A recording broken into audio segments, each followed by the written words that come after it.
our rock and our Redeemer. Amen. In the 17th chapter of the first book of Samuel in the Hebrew Scripture, what we know as the Old Testament, there is one of the most beloved and retold stories in all of human history.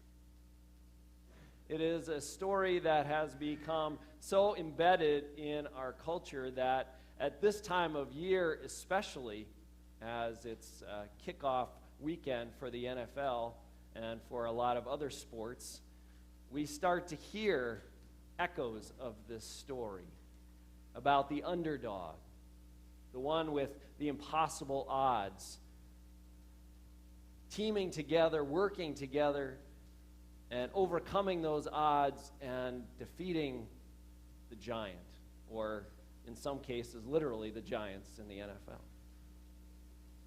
But it would be like this year, the Tennessee Titans, who come in with the greatest odds against to win the Super Bowl, working their way through the season and in that first weekend in February actually playing for the title. That would be considered a major underdog story.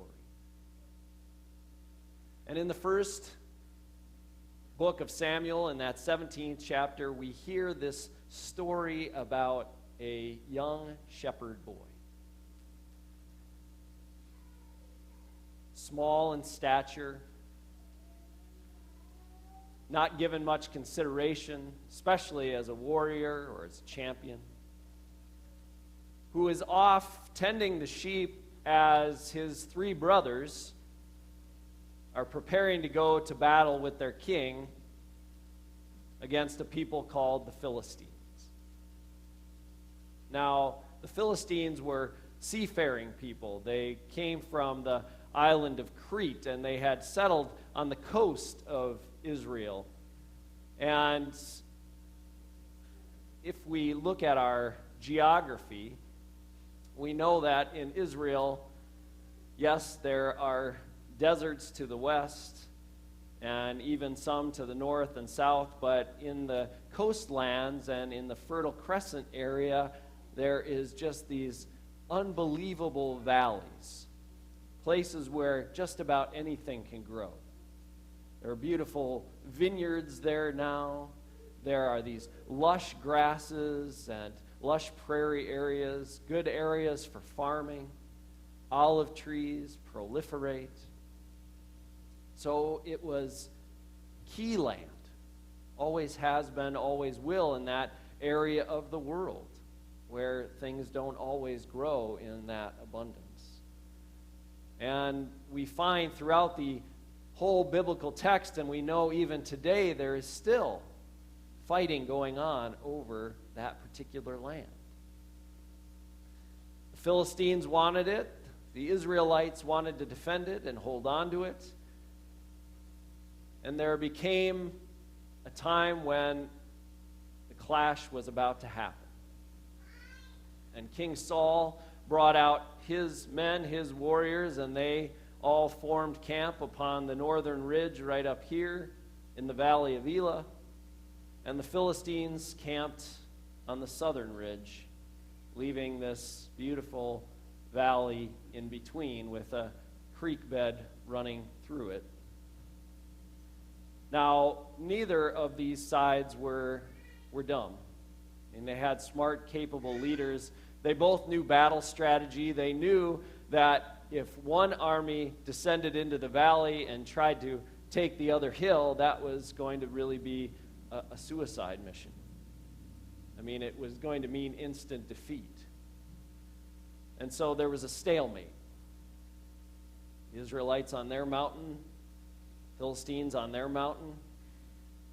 And it says in the Bible that they had really a 40-day sort of stalemate going on. And David would take meals to his brothers every day. His dad, Jesse, said, you got to go, you got to take them food, you got to take them water, because they didn't know what type of provisions they were going to receive. So every day, David's going back and forth from his sheep to give meals to his brother. And at the same time, he's seeing what's happening. He's seeing how this battle is unfolding, which it really isn't a battle. And it comes to a point where a decision is made that, really to spare lives, to save this sort of bloody battle that was about to happen, that really there was going to be no victor. They decided to use a custom that was traditional in that time, which was to send a champion, a representative that would come down and fight that battle one-on-one, and terms would be agreed upon before the battle, and whoever won, that's where we kind of get some of this idea of to the victor go the spoils, right? That when the champion or the representative would win, then whatever terms they agreed to, that's what would happen. And in this case, the Philistines and the Israelites basically said to one another, well, if our champion wins, we will take you and make you our servants. And if your champion wins, same thing. Kind of a different way for us to think about doing battle, but it's the way that it was in David's time. Well, this was great for the Philistines. They had a perfect representative, a perfect champion waiting in the wings. And we don't know if the Israelites even knew they had this champion. That's kind of what we talk about, sending in a ringer. Sort of like holding him off in the back and saying, oh, yeah, we can agree to this. And, oh, yeah, by the way, Goliath over here is going to be our guy. Leaving Saul to turn around to his camp and say, ooh, I don't have anybody that's close to 7 feet tall, who's trained in hand-to-hand combat. And so all of a sudden the fear and the trepidation starts setting in on the Israelite side. Who are we going to send? What are they going to do? And they're scattered. They're scattering. They're trying to figure it out. They're scrambling around trying to figure out who's going to be our champion. How are we ever going to do this? And all of a sudden David shows up with everybody sort of cowering in the back. And he says, I will go. I will be the representative. Well, here we have that story a lot of us have probably heard hundreds and hundreds of times. You have the mighty Goliath, the one who has all the power, all the strength, seemingly everything going his way, and you have the young, small shepherd who just pales in comparison. How could this possibly happen? And we always say David is the true underdog in this situation. Well, that's the way I'd always heard the story. It's how I'd grown up with it. It's been ingrained in me, embedded in me, just like it has been in many of you. And about 2 weeks ago, I picked up a book by David McCallum called David and Goliath. And in the first chapter, he lays out this story, but as good books often do, he kind of hits you right away with something that I had never even really considered before. That if we really look at the story, David is not the underdog after all. That if we were to look at it, David should actually have been the one who had been favored in this battle. And he says, really, the way that we've been looking at the David and Goliath story for all these years is not quite accurate. That kind of blew me away. I was like, what are you talking about? How can that possibly be? But as he opened up an explanation, it also opened up my mind to seeing how I have sort of a tunnel vision, as it might be, for how I see power and strength and who's supposed to win same sort of tunnel vision that Saul had, and many of the Israelites had when they were preparing for that battle. They saw the strength and the size of Goliath, and they thought, we're doomed. How are we ever going to win this fight? But therein lies our problem sometimes, that we don't always see the powerful, or what we perceive as the powerful and the strong, as what they truly are. We give them power. We give them strength when they really don't always have it. And we don't lift up our own strengths, our own God-given gifts. We don't see the power within ourselves, and we hand that power over to someone else. And Dave McCallum argues that that is what happens in the David and Goliath story.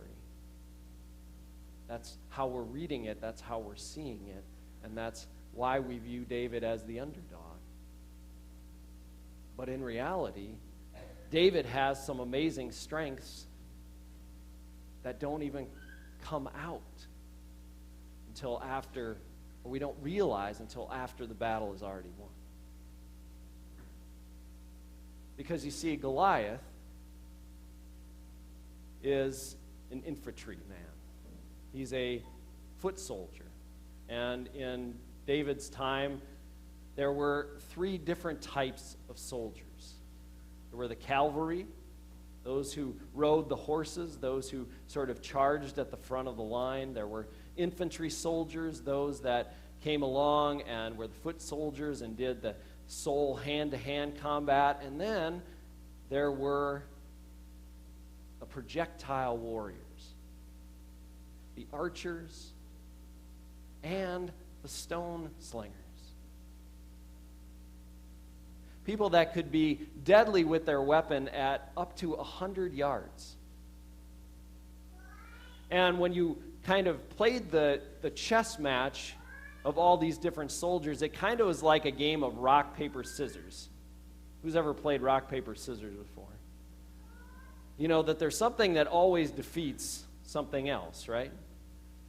Well, the cavalry, they were really good at taking down the projectile warriors, because they could ride in and they were so fast that they could get around them and they could take them out. Well, the infantrymen actually could take out the cavalry, but the slingers, the projectile warriors, they could take out the infantry, because the infantry were all up in their armor, and they were moving slower than everyone else, and they had to be more stationary.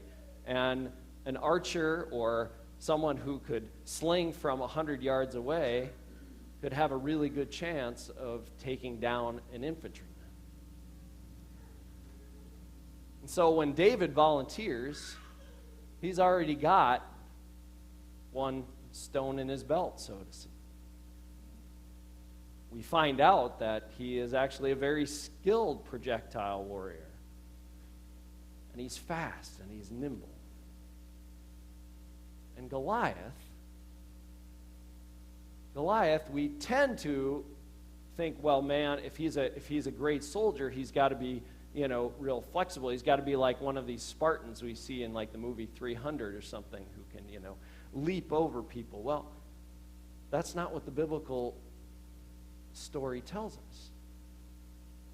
It says that Goliath was he was this huge man, but yet he was slow moving. In fact, he had a shield bearer that went before him. Now, usually the shield bearers were only for the projectile warriors, because they needed both their hands to be able to shoot their arrows and sling their rocks. But the infantrymen, they didn't need shield bearers, but yet Goliath needed someone to be there to hold up his shield And when Goliath comes down and gives this very fearsome challenge to the Israelites and says, "Send down your best warrior and I will send him back to you." You know. And I'm not going to send him back to you in one piece. You know, he's making all of these threats. But he's saying, "Come down here to me." He's not going after them. He's telling them they have to come to him. Which tells us that he probably doesn't have a lot of range of motion. He's not able to do a lot but fight right there in one space. Now, David McCallum will say, you know, there's even a possibility that Goliath had what medical term now is called acromenology. And that's a tumor on the pituitary gland that for someone who has advanced height, who, you know, is growing beyond proportion, it tends to affect their vision. Makes them very tunnel vision. They can't see well on their periphery. And David, when David comes and stands even 100 yards away from him, and Goliath can finally get him in his line of vision, says, "What am I, a dog, that you would bring, you know, someone with sticks to fight against me?" And what he's not seeing is that David just has one slingshot. It's not sticks, plural. It's just one slingshot.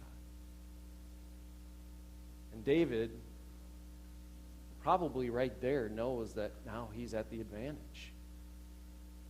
He's got a slow, lumbering giant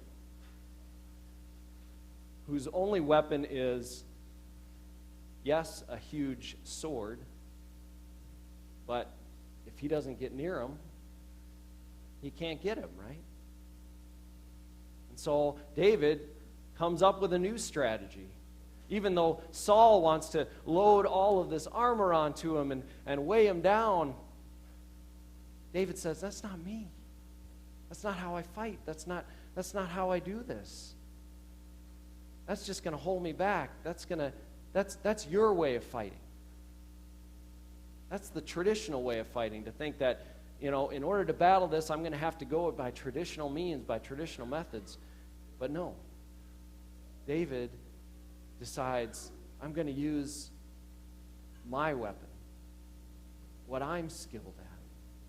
I'm going to use my God-given gifts to my advantage, and I'm quick, I'm nimble, and I'm going to be on him before he even sees me. Now, we kind of think, oh man, a rock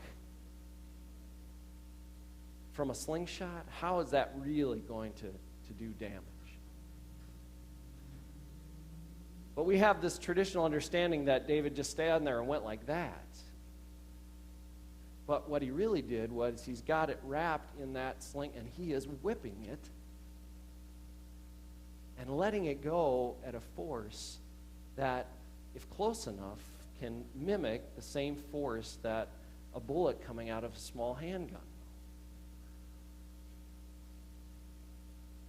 We find out later that the Romans would actually have a tool, a tong, that they would use to remove rocks from those projectile warriors that were thrown by those projectile warriors, and they actually pulled them from the heads of people as they went along.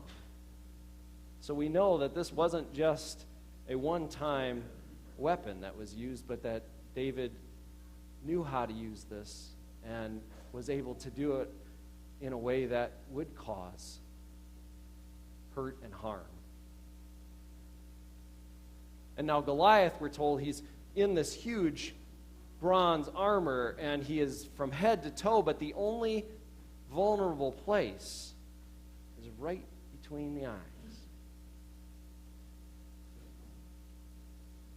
And we're supposed to think that Goliath, being down there at the creek bed, as we saw, waiting for their champion, the Israelites' champion, to come, is standing there feeling all sorts of confidence, feeling like nobody's going to beat him. And I just wonder what was going through his mind as he realized and recognized that what could happen within a second. Here's this young boy who's upon him. He's getting ready to throw, and Goliath has absolutely no time to respond. Doesn't even have time to get his sword or shield up before that rock comes and takes him down.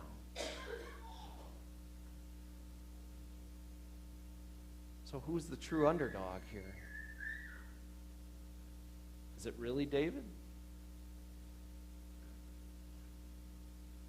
Maybe there really isn't an underdog. Maybe this was actually an even fight all along. David, though, using the gifts that he was given,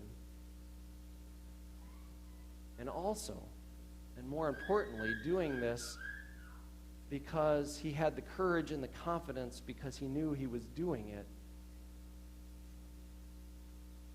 because God was with him.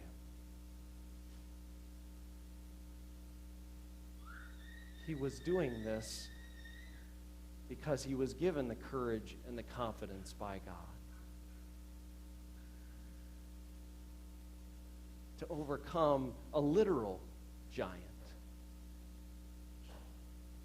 But I think this story really speaks to each of our lives because we all have giants that we're facing too, don't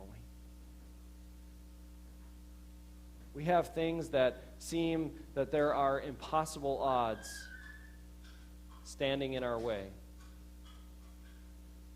Maybe for ourselves, for a loved one. Things we don't believe we can ever overcome. Yet God, if we listen, is right there, nudging us, telling us, inspiring us to see those gifts within ourselves that can help us to overcome those giants. We might not always play by the rules. We might not always do things in a traditional sense. But God has given us those gifts to overcome the giants. And this is something we're going to be looking at for the next few weeks. We're going to be looking at some of those giants. We're going to be looking at ways that we can overcome them with God's help. How we can face them not only as individuals, but together as community. And the story of David and Goliath is definitely from our Jewish brothers and sisters, from our Old Testament scriptures. But as Christians, we have a story in the Gospels that is one that we turn to for our hope and our inspiration. It's the one that is at the foundation of who we are as believers. That Jesus, as he went to the cross, was facing the ultimate adversary, the ultimate giant, the ultimate power that no one thought could be overcome. The power of death. And yet, just like David, Jesus went to that cross without fear, without trepidation. Walked to it boldly because he knew that with God with him, that the grave could be overcome, that the power of death would not prevail, that he would be able to stand up to that giant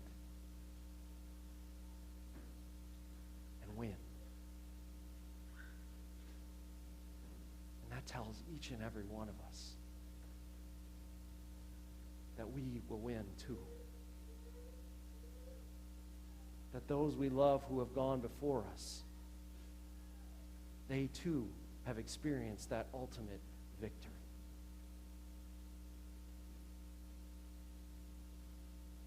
I read a devotional the other day by a man who had taken his grandkids to see, had taken his own kids to see his father's grave. And they happened to be on vacation at the time. So they had come off of all of this vacation stuff that they were doing. They were down at the beach and playing and having a good time, and then they went to the cemetery to see his dad. And kids being kids, kids, it's hard for them to turn off, play mode and vacation mode and get into the sort of the reverence of what it means maybe to be in a cemetery. And he said at one point, one of his children decided that they were going to take a running leap, and his dad's gravestone was flat. It's not a tall grave marker, but a flat stone, and just sort of leap over the gravestone. And he said, in that moment, I wanted to just grab him and say, no, how can you do that? You got to have respect. Then he said, I'm glad I stopped myself. Because in that moment, he said, as I saw my child leaping over the gravestone with this smile on their face, and he said it was like in that moment, I just saw the love and that light, that spirit that had come down and claimed his own father's spirit from that grave, hanging over his child. And he knew in that moment that everything was just fine for his loved one, his father.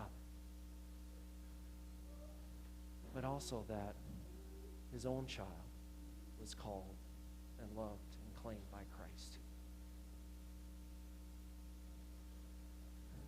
That's the victory. That's why we can have joy.